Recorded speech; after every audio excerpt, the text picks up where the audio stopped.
Legal dictation 120 words per minute. Start. Arbitrator. Previously, the fee payable by the petitioner was rupees 30 for every 1,000 or part thereof of the amount of claim in dispute.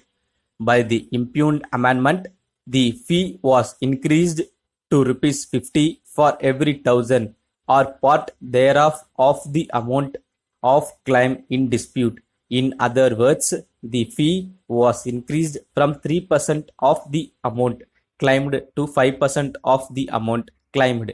The said increase is challenged on the ground that it is an exorbitant increase which would cause immense hardship whether the claim is made by the foreman or by the subscribers to a chit fund.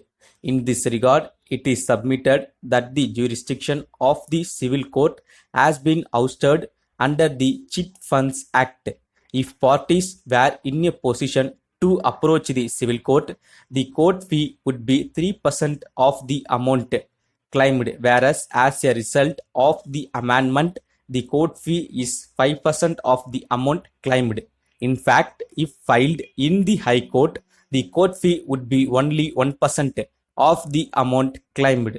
Therefore, the petitioner has challenged the amendment to Appendix 2 of the TN Chit Funds rules. We heard Mr. A. Muthukumar, the learned counsel for the petitioner, and Mr. T. M. Papaya, the learned special government pleader for the respondents. Mr. Muthukumar submitted that he is confining the challenge of the amendment to Clause 12 of Appendix 2, which deals with fees for raising a dispute before the arbitrator. He pointed out that the chit fund business is a low margin business and therefore the imposition of a fee at 5% of the amount claimed is arbitrary and would cause considerable hardship to parties who intend to raise a dispute by way of arbitration. He invited the attention of the court of Section 64 of the Chit Funds Act. Stop.